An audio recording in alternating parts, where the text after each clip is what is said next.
Good evening. I'll start by introducing myself. I'm Mark Grimshaw and I'm autistic.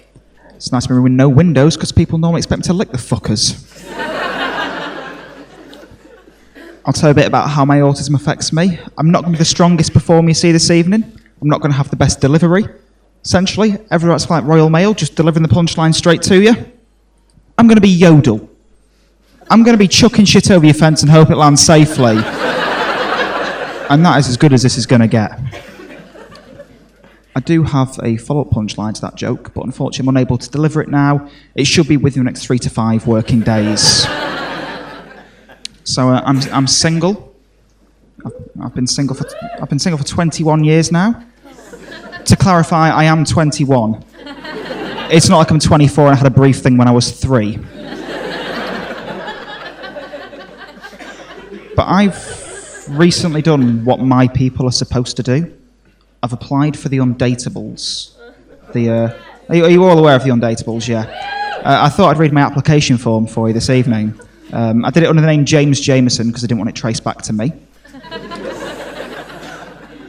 The first question says condition, because obviously you have to be disabled to be on the show. The first thing they ask is condition. So I put stable. The next question is, what do you do for a living? I write fake applications for television dating shows. Where do you see yourself in 5 years' time? I said, sobbing into a bargain bucket, wishing I'd never appeared on the Undateables. I'll be doing that alone. What struggles do you currently experience when dating? I said, I find it very difficult to talk to and compliment women. For example, I saw a gorgeous woman in Tiger the other night, but I couldn't say anything to her due to the restraining order she had put on me after our previous 4 interactions. What are you looking for in a partner? I said, a healthy spare kidney. This one's my personal favourite. How would you describe yourself? I said, with adjectives. And the final question was, what are your worst habits? I said, I pick my nose, don't wash my hands after I've been to the toilet, and I fuck other women behind my partner's back. You can probably guess how that application was received. My episode's on in January. There was one main thing that I came here to talk to you about tonight, really, and that's Northern Rail. Are you all aware of Northern Rail, yeah? If you're not, they provide rail to the north. It's pretty fucking simple. They've actually recently undergone a rebrand. Don't know if you're aware of this. They put a lot of time, money and effort into it. And they're now called Northern. They've removed the word rail from the name. Now, I quite like that rebrand, so I sent them an email to congratulate them on it, because that's the kind of person I am. Dear Northern, I'd like to congratulate you on your recent rebrand from Northern Rail to simply Northern. I'm pleased you'll finally realise you don't provide enough of a rail service to continue describing it as such in your company name. I wish you luck with the continuation of this rebrand and look forward to the launch of Northern Cancellations, which is what your company seems best at providing. Best luck for the future. Yours faithfully, Mark Grimshaw. P.S. Attached is an image taken of a sign at Blackpool North train station. I've also attached a suggestion of how this signage can be improved. I hope this is of assistance to you. And I attached a picture of a sign at Blackpool North that said, Northern, proud to have carried you here by train. So I attached a note. Mark Grimshaw, disappointed to have been carried here by bus. Because that's what I do when I get annoyed or pissed off, is I will email random companies various complaints. Like, Northern deserved it. Most of them don't. I was on the Pringles website the other day. I don't know why. But I saw they've got a new slogan, which is, you don't just eat them. So I emailed them, what the fuck else you do with a Pringle? I do feel bad doing things like that as well, because I know I'm not cut out to work in customer service. I'm not good at speaking to people I know, never mind people I don't. Like, I got a notification on Facebook the other day that said, it's Chelsea's birthday today, let her know you're thinking about her. Haven't spoken to her in 3 years, so I sent her a message. Just so you know, I'm thinking about you.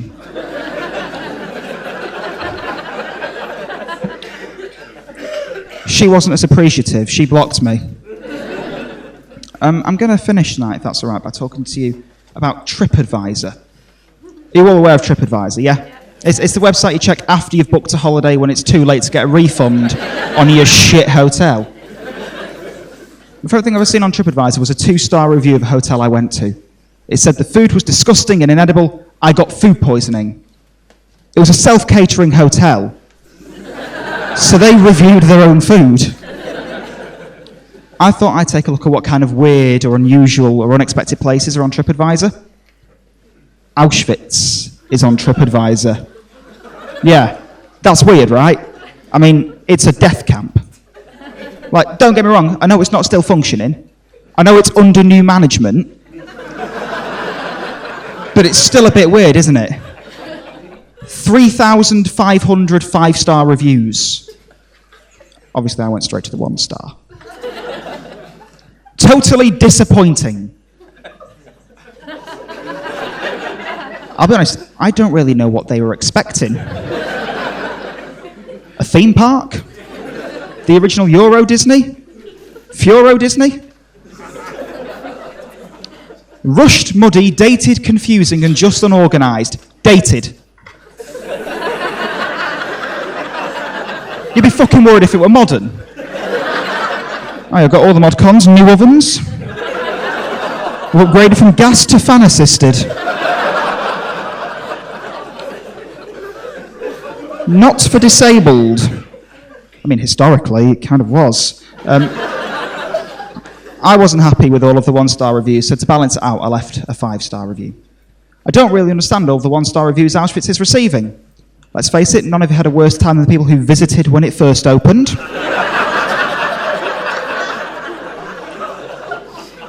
On a positive note, the train service was more reliable than Northern's.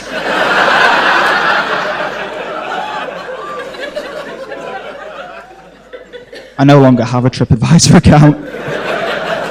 That review was removed, but I was quite disappointed to lose my account because I was wanting to look at a few more places. Like, I went on to look at the reviews of Dignitas, but weirdly, no previous customers had left any. Right, I like that joke. Not everybody gets it. I was doing a gig in Manchester the other day, and a couple on the front row started talking. So I asked what they were talking about, and the woman went, "Oh, I was just asking what Dignitas is." And I had to explain that it's an assisted suicide clinic, which ironically killed the room that night. But she came up to me after the show and she went, "I'm sorry, I misheard you. I thought you said Disneytas." Now that would be a very different place, wouldn't it? Just the last thing you see before you die is Mickey Mouse smothering you with a pillow. I'm going to quickly finish by telling you about something that happened on the way to the gig today. Because I got the train to the gig, and I had a rucksack with me as well, and obviously we're in times of heightened security. And when I was on the train to the gig, my bag was actually checked by the transport police, and I didn't know what to do or say in that situation because it had never happened to me before. And I'll be honest, I never thought I'd been in a situation where I'd hear myself say the sentence, "What kind of shit terrorist buys a return ticket?"